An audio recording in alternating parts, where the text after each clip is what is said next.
Hello, everyone. Welcome. Thanks for joining me for our diagnostic session today. If you're watching on Zoom and you have any questions, just look on the top or the bottom of your screen, wherever your Zoom controls are. Click on that Q&A button, type the question in the box, and I'll get to the questions at the end of the session.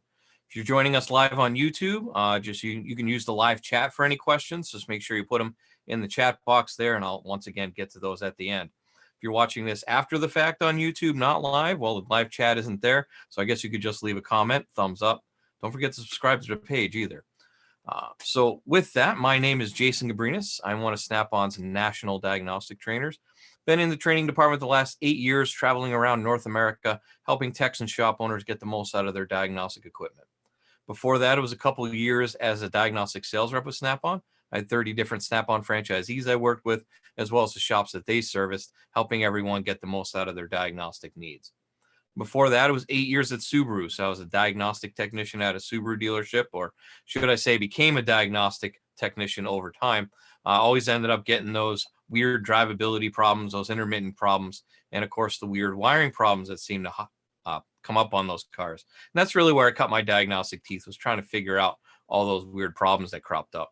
Before that, a bunch of other miscellaneous wrenching jobs. Been a little over 25 years under hood experience for me. So our topic today is Thermal Imager Diagnosis. Now, you may have thought, well, Snap-on came out with a thermal imager a few years ago for automotive use. Thermal imaging's been around for a while, but it is specifically created, the ones we have anyways, are created specifically for the automotive world. They have a higher temperature range than most, and also a few other functions for it. Now, when it first came out, when we first released these tools, a lot of people say, oh, yeah, it's just good for electrical diagnosis, which it absolutely is. But it's good for a lot of different diagnostic purposes and really for inspection purposes as well. Allows you to see heat, as the video said earlier. So if you've been to any of these classes before, we talk a lot about workflow.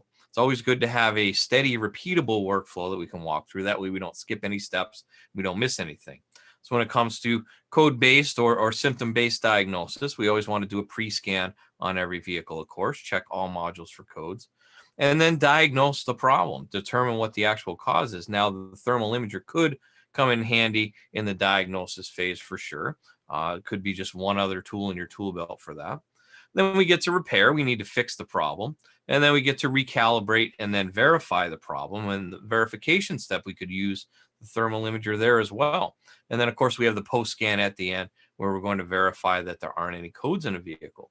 But as you know, there are not always cars that come in the bay that always have a code, right? Or they might not even have any sort of drivability symptom or anything like that. It could be something totally unrelated to that. So before we get to that part of the workflow, there are a few more steps that we need to follow. It's called like a pre-workflow, if you want to think of it that way. So first off, we want to intake the customer, capture their complaint. What is the problem? Are they hearing a noise? Is it a wind noise? Is it a rattle? Is it a grinding noise? What other sort of drivability symptom problem do they have? And then if it is that sort of thing where we can pick it up on a road test, maybe we take a road test and verify the complaint. It's usually a good idea to take it on a road test anyways, just to verify that there's nothing else wrong with the vehicle. And then, of course, once the road test is over, we get to the inspection phase. Maybe uncover the cause of the problem, or maybe it's another issue that we uncover that the customer wasn't aware about. And that is what we're going to focus most of our time on with this session, is the inspection phase, because the thermal camera is definitely, the diagnostic thermal imager is definitely useful for that inspection phase. Also remember, don't necessarily be fooled by the colors that are on the screen. It's not just hot and cold, right? We're not going over the full temperature range of the tool. We are using what's on the screen at the time as far as temperature ranges.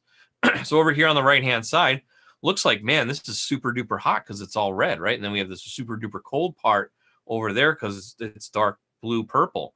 Well, really, we're going 72.5 degrees to 83.6 degrees over this rainbow color range. So these are probably in the 70s or 80 degrees there. And then we have 72.5 degrees down there on the cold. So it's not a huge range. It's about 11 degrees difference from hot to cold here, or hotter to colder. It's all relative. If we look over here on the left, that is almost 100 degrees differential now between the black at the coldest or coolest all the way to the hottest part in the scene. So we see 175 degrees here and 75, 78 degrees somewhere in that range down here in this colder spot. So that's a 100-degree difference, and that is actually showing us high resistance right there. Also allows us to see the unseen. So if we take a look, this is a couple examples off a motorcycle here.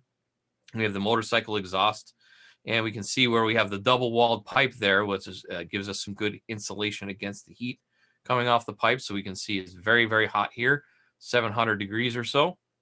And then down here, we're down maybe in the 200 to 300 degree range down in this neck of the woods, and those purpley colors right there. So we see the difference in temperature there, and we can see how it insulates it. But if you just looked at the pipe, you wouldn't know that it's considerably hotter at the top than it is down here. You may assume that it is because you know what the thermal covering that the dual wall pipe will do for you. But if you didn't see that, or you couldn't see that without having the thermal. And then if we look over here, seat heater, right? 17 degrees at the coldest, 69 degrees at the warmest. So if I looked at that, I wouldn't necessarily even know there was a seat heater in there unless I touched it or what have you. And we can see where the coils in there for the seat heater are. Now, this is also useful if we had a bad seat heater. We could see, well, maybe it's a piece of it's not heating at all. That can happen. Pieces of it can short out, and I would see where the problem could be. Right. This just allows you to see what you couldn't normally see with your two eyes. It allows you to see that heat. So the most common use, at least when we first launched these things, I know I would always talk to folks about, well, it's great, it's valuable, very valuable for electrical diagnostics, but it can also be used for so much more, as we'll see throughout this course. So here's an example, electrical problem, high resistance on the battery terminal. So if we look on the right-hand side, there is a battery, and we see it's fairly even in temperature. It looks like the engine's probably running. We got 160 degrees up there.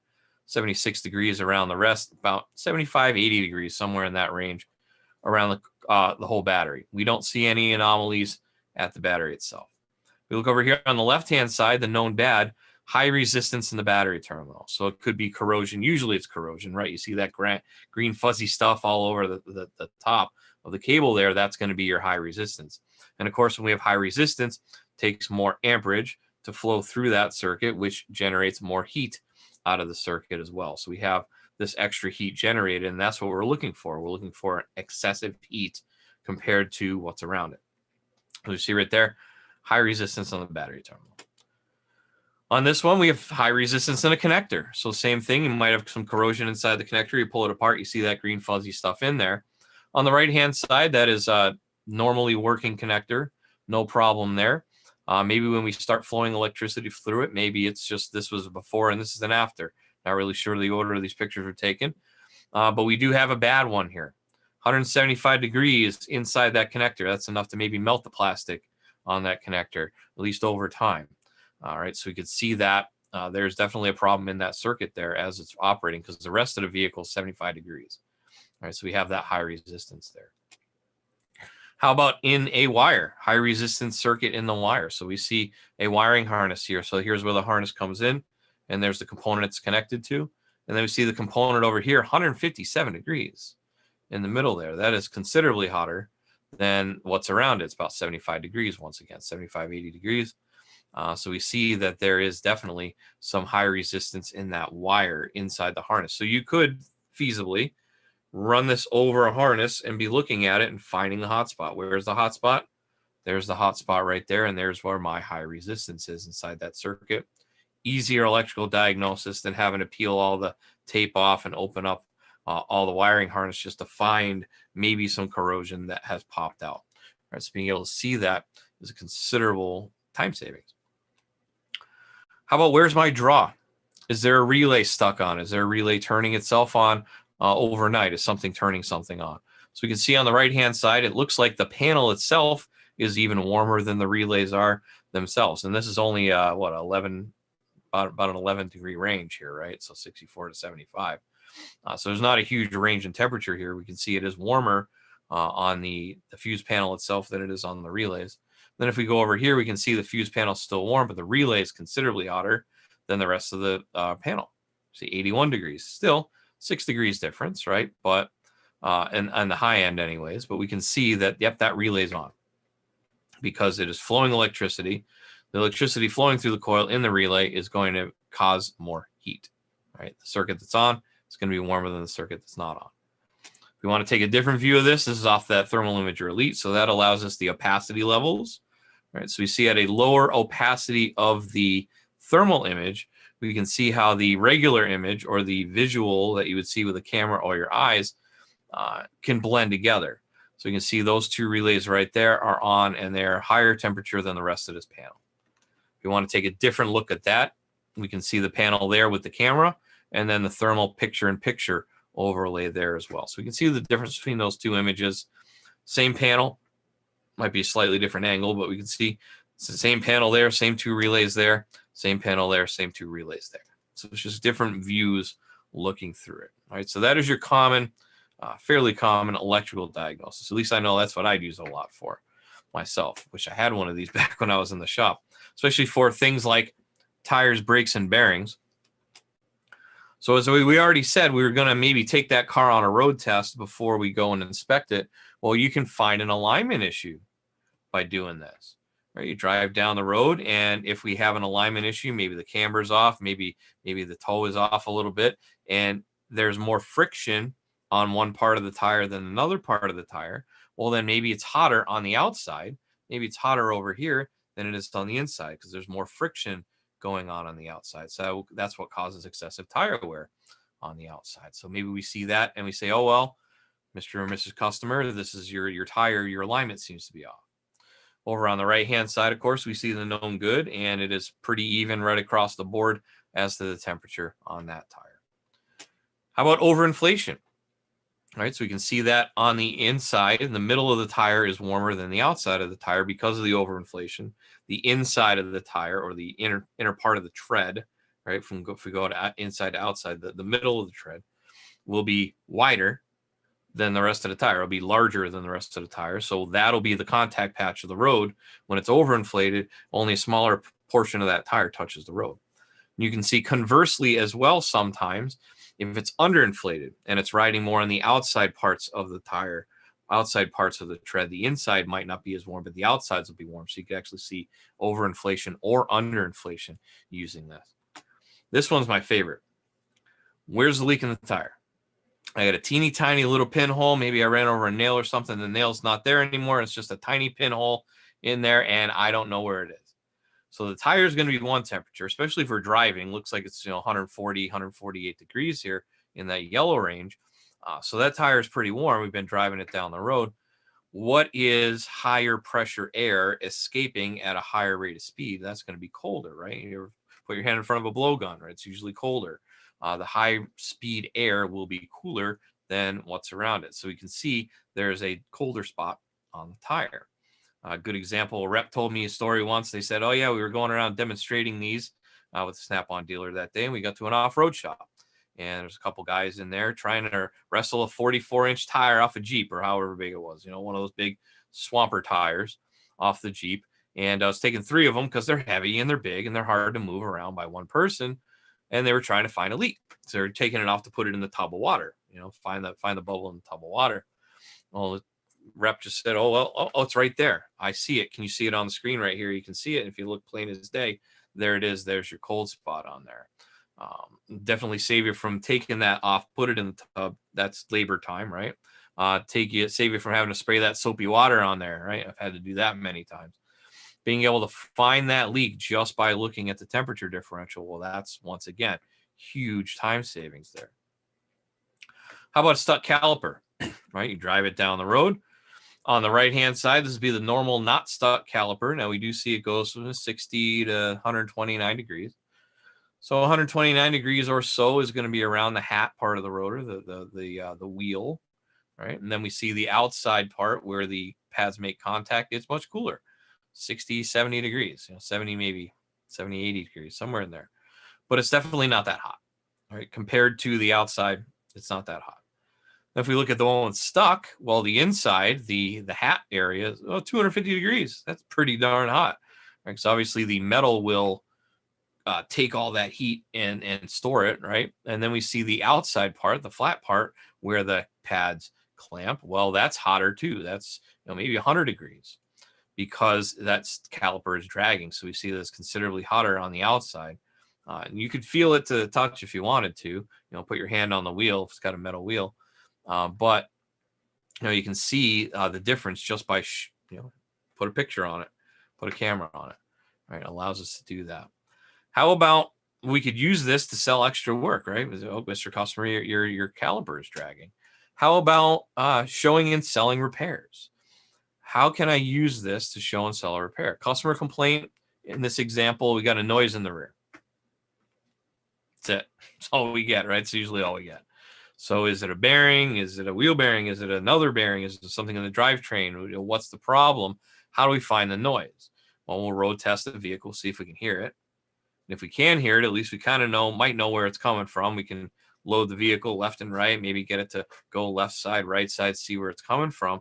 And then we raise the vehicle up, right? And then maybe we can break out the stethoscope if we want to, or the long-handled screwdriver, right? And put it up to your ear and see if you hear any noises while we're running. Well, you don't really need to do all of that. You just raise the vehicle and see where is there excess heat. So in this example, it's a differential. It's a side bearing on the differential where the axle goes in there, right? And we can see on this bad one, it is hotter. It's 100 degrees at the top. Now over here, this gives you an indication of why we want to look at this scale. All right, we mentioned earlier, it is that temperature differential. We see the ambient temperature in the shop, 58 degrees, 62 degrees. That's pretty close. We see 107 degrees here and 100 degrees here. Well, that is this hot thing right here. It looks like it's something probably in the bay, maybe a little far back. Maybe it's a light, something of that nature. We see that it is warmer underneath the vehicle, but we can see that bearing plain as day on that pumpkin. You see that differential pumpkin there. You can see the differential pumpkin there. Pinion comes in here. And then we can see that must be the driver's side axle bearing is hot. So that means that's the one making the noise because excess friction causes excess heat. Right, so we can see that. How about this one? Misfire diagnosis. Right, you get a PO300 code. What cylinder is misfiring? Well, if it's a dead miss, there you go, right there on the screen. It's that cylinder right there because it is not generating heat out of that exhaust pipe, or at least as much heat as the other cylinders. On the known good, of course, they would all fire very similarly, so you would have very similar temperatures across the board, right? So we can see that on there. Okay, great. Now I know where my misfire is. How do I know why it's misfiring? Well, we can tell that too. If you have coils and one of the coils has failed, you can see that as well. So on the right-hand side, we can see at least 5 coils on the screen. Looks like a 6th one way up there. So that's inline 6, looks like. And we have all warm coils because the coils are operating on, once again, not that hot. 53 degrees ambient or 53 degrees at the coldest, 70 degrees at the hottest. So that's over here, 70 degrees. So we're probably looking at 65 degrees. But the difference is enough that we can see it. So the coils are a little warmer because when it's working, when the coil, the magnetic field is being generated and collapsing, it generates a bit of heat. So you can see at least a few degrees of heat difference right there. And then we see this coil, same spot, right? Same car probably. You see a warm coil there, warm coil there, warm coil there, cold coil there. We can see it is a little warm down there because we still have engine heat, but we see the coil is not working. It is dead. Nothing going on there, right? So I thought that was kind of cool. So you can see that. HVAC diagnosis. That one might pop in your head as a pretty common use too there at the beginning. So yeah, on this vehicle where we have dual temperature zones, one side is not blowing at all. We turn the heat all the way up. We have blasting heat out the left-hand side, no heat on the right-hand side. All right, so that's one of the most blend doors actuators there for that. And then after we repair it, we could use that to verify. Yes, it is absolutely blowing out hot or cold, depending on your time of year. You're trying to do an AC diagnosis. You can see the cold, right? How about exhaust? You might think CAT, right? Catalytic converter. Is that catalytic converter clogged? Now, in this case, you might have to flip your brain around a little bit just to think about, well, normally we're seeing a lot of these failed parts while it's generating heat. Well, in the case of a CAT, it's not allowing heat to pass through. So if you think about, there's my heat coming in, 356 degrees, and then it's going through the CAT, and then it's going out the back of the CAT, Right, you can see there's another temperature out there. Same side, or same, probably the cap before the problem, 356 degrees coming in, and then it gets stuck in the cat, and the temperature is not going out. It may be 100 degrees, maybe 80 degrees even. Right, so we see that there's definitely not exhaust flowing through this. So that is a clogged cap. How about charging system? Check my alternator real quick. I don't even need to check voltages or anything. Well, I might want to check voltages after, but at least for a quick cursory glance, we can see if it is hot in the middle where it is generating that magnetic field, generating that electricity, that's working. Right over here, it's all pretty much the same temperature across the board. It's not as hot anyways, regardless. And it looks like somewhere in the middle of this range is probably 80 degrees. So it is just flat out not generating any electricity. It's maybe spinning, but it's not charging anything because we're not generating that heat by creating that magnetic field. Same thing with belts and pulleys. As it's driving, we can see there's a pulley here, tensioner pulley, and that is a known good. That's right down in the middle there. So we can see it's all around about the same temperature. And then we see this considerably hotter pulley over here compared to its surroundings as well. So as it gets hot, excess friction, excess heat. Same token, same playing field there is our alternator bearing. All right, alternator pulley bearing in the front. We can see that one's considerably hotter than this one over here. All right, we can see that difference between there. And we see it's the same temperature range pretty much, give or take. All right, so we can see it's way hotter on that bearing. So there's your problem there. You just take a look at the front of the bearings and you'll know. How about some other items? These are some oddballs that I found there I thought were kind of interesting to think about. How about let's find an air or water leak on a window. All right, driver's side, passenger side window, whatever. Roll up the windows all the way. Blast the heat or blast the AC, depending on what time of year it is. Blast the heat out of there and see, well, this is fairly uniform, right? Yeah, it's going to be warmer because you're going to see a bit of the heat. But it's fairly uniform, right? But we see this huge temperature difference right here in the top corner of that window. So that is leaking hot air. That's where your leak is. Right? So you can check that. It's pretty cool. Pretty cool. And ADAS. All right, ADAS is always the big topic around the industry right now. And hey, radar sensors, they're buried usually behind there. And is the radar sensor working? Without having to pull off the bumper, can I tell? Well, yes, you can on this car anyways. You can see that radar sensor is making a heat signature because when it's on, transmitting those radar beams, it's going to generate heat. So we can see that. How about ultrasonic sensor, right? Parking sensors. Say I have 4 of them across the back and 3 of them are hot and 1 of them is cold. Well, there's the one that's not working, right? Because it's not generating heat by generating the ultrasonic waveform, right? So we can see, just taking a look at it, look through the camera, look on the screen, you can see where the problem may be. So I thought that was kind of a cool little one too at the end. So we can take this knowledge that we have and put that thermal imaging to work for you in your shop, right? So you want to, as we said, road test the vehicle. After we've road tested the vehicle, we put it on the lift and start a 4-point inspection. So tires, brakes, and bearings. That's pretty easy to do. You can go around, take pictures of all the tires, look at the brakes, look at the bearings, test the catalytic converter, exhaust system temperatures, see if you can find a misfire maybe if we're looking for that. Take an image of the battery, take a look at the cables. Do I have high resistance in the cables? Look at all pulleys and belt tensioners. See if we have a pulley that is failing, a bearing that is failing. Right? You can take a look all the way around the vehicle, use the checklist, go around, and you might find some extra work that way too, right? It's always big about vehicle inspections nowadays, going around doing a multi-point inspection. Well, why not use this as part of a multi-point inspection? Right? So you can take that, you can attach the pictures. You can even share the pictures with your customers digitally if you have the Thermal Imager Elite. All right, so the Thermal Imager Elite, as we said before, made for automotive applications, so -4 Fahrenheit to 840 degrees Fahrenheit. So I'll get the majority of your exhaust systems out there. 4-hour battery life, 4-inch screen, et cetera, et cetera. The big ads are down here, right? So video recording. You can record 10-second videos with it. Just pull the trigger, hold the trigger, and it'll record video for you. So you can see maybe if you wanted to see the flow of some, a radiator maybe or something like that. Wi-Fi uploads to the Snap-on Cloud. As we said before, the free Snap-on Cloud service uploads there. How about the 6 levels of opacity? So I can see it either full thermal or full video or anywhere in between. Picture-in-picture, side-by-side view, we saw that stuff earlier as well. And of course, the biggest function, as we said already, automatically uploads images to the free Snap-on Cloud account. So let's go into that really quick and see what we would see if we were to share with a customer using the Snap-on Cloud service. So I'm going to pull that up over here.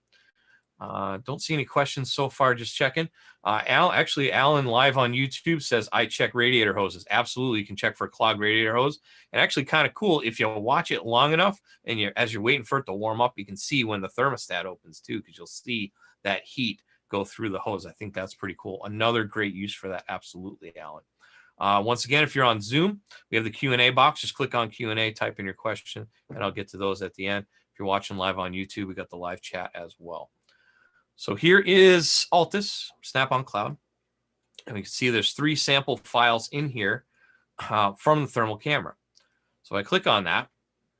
You can see this is a dragging brake around the brake drum.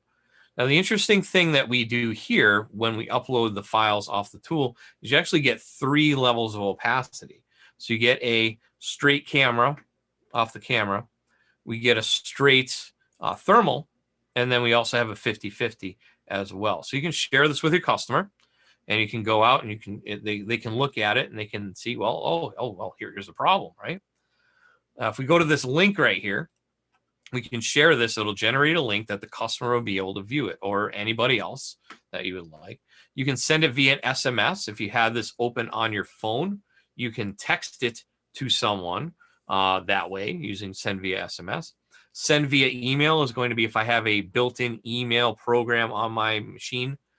So Outlook, something of that nature, it'll open that up, compose a new email. You can send it off that way, or just copy the link to the clipboard. So if I wanted to copy this and I wanted to paste it in, maybe if I have a multi-point inspection, I can paste in notes. Or if I have a repair order, I can paste it in the notes on the repair order as well. So I have a link to that continually right there. So there's lots of different applications you can use. You can say if it's good or if it's bad. Well, in this case, that's definitely bad, right? Brakes dragging there. You can even plug in year, make, model on the vehicle if you wanted to. Customer information if you wish to do so as well. And it all stays with the file.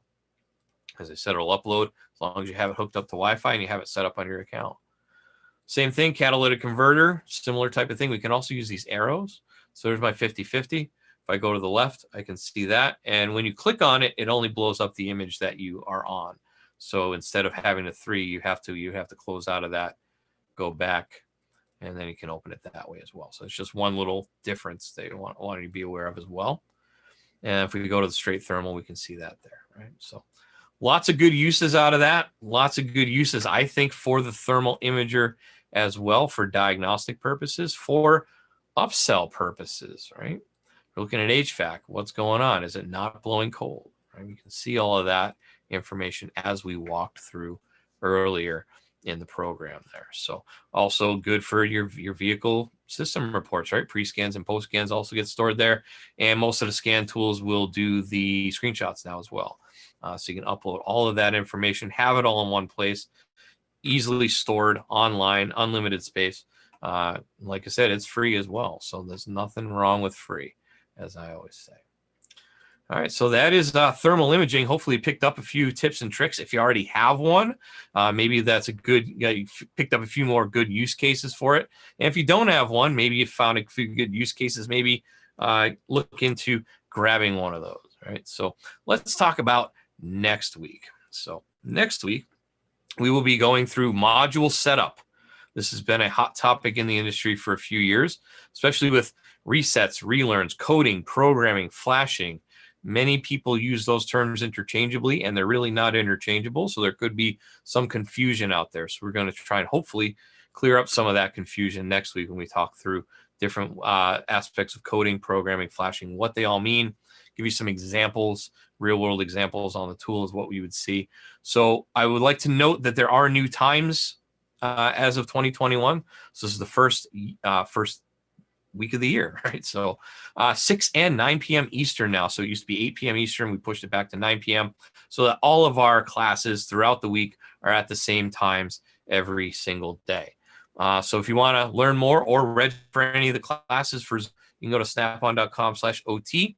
We are also, as we're doing right now, we live streaming the second session, the 9 Eastern session, to our YouTube channels, youtube.com/Snap-on Diagnostics. If you are watching this on YouTube, please make sure you subscribe and hit that notification bell to make sure that you get notifications next time we stream. Also, it's always good to leave a comment or a thumbs up. That helps us with all the fun Google Analytics stuff. So that's next week. Hopefully I'll see you there. Let's get to questions.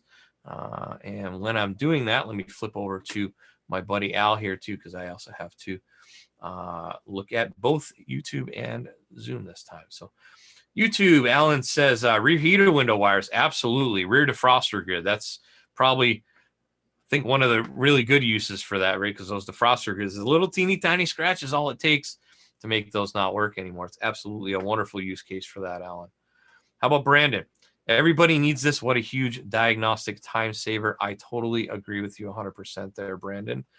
With that, it's good to have in your toolbox, to have it handy. And I always say that there's two people that might have them, and they'll say, "Oh, well, it just stays in my bottom drawer." Well, take it out of the bottom drawer, put it on the top of that toolbox, and look at it all day long. You might find some extra uses for that. I really think you will.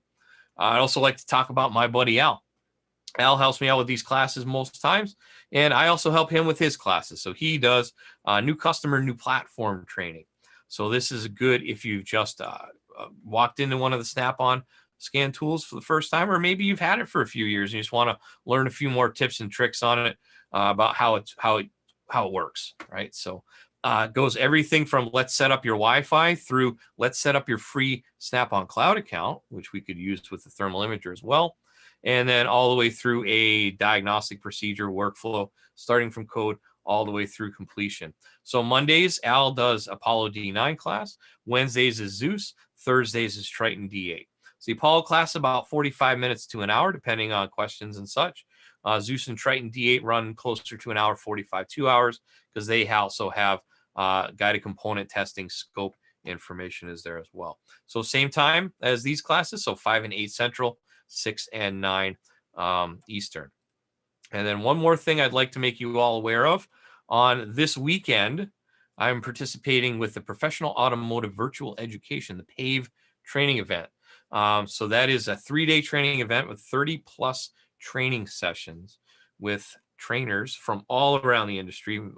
Just about all the big names in automotive training will be there at some point over the weekend. So it is virtual online. You go to pavetraining.com. You can register there and you can watch them. I believe they're going to allow you to watch them up to 6 months as well after that. So if you can't make one of the sessions, you can always watch it a little bit later. So that is coming up this weekend, January 8th through 10th.